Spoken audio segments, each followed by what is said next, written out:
কোনো হিংসা, আমরা কারোর হিংসা করি না, কোনো বিবাদের মধ্যে আমরা থাকি না, কোনো রাজনৈতিক দল আমরা করি না। আমরা যদি কিছু করি, কোনো দল করি, একটা আছে আল্লাহ রাব্বুল আলামিন আর আছে জনাব মুহাম্মদ রাসূলুল্লাহ সাল্লাল্লাহু আলাইহি ওয়াসাল্লাম, এই দল আমরা করি। আর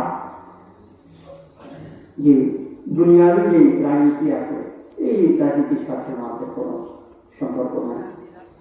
আর বাকি যতদিন আল্লাহ রাব্বুল আলামিন আমাদের হায়াতের আদায় আছে, আমরা এটাই দোয়া করি আমাদের উন্নতি যাতে যেমনি আমরা সাধারণভাবে আল্লাহ রাব্বুল আলামিন আমাদেরকে একটু বিপদে রাখছে, ওইভাবে আমরা চলতে পারি।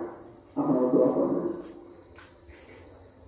এখন বর্তমান যে জমানা আছে সেটা আছে ফিতনার জমানা। কি ফিতনার জমানা?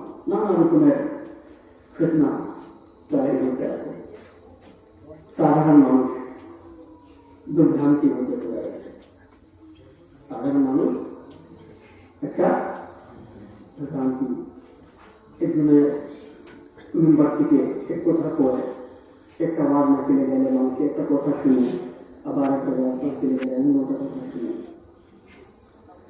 কিন্তু যদি দেখা যায় তো আল্লাহ রাব্বুল আলামিনের জনাব মুহাম্মদ সাল্লাল্লাহু আলাইহি ওয়াসাল্লাম, আমরা সবাই আমার উম্মতি, এক কোরআন আছে আমাদের, আল্লাহ রাব্বুল আলামিনের ঘর কাবা ঘর, ওইদিকে আমরা দাঁড়িয়ে ওইদিকে মুখ করে আমরা নামাজ পড়ি,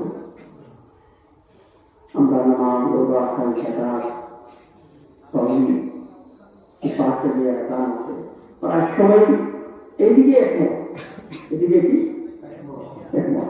কিছু কিছু কিছু মনে করেন তরিকা নিয়ে বা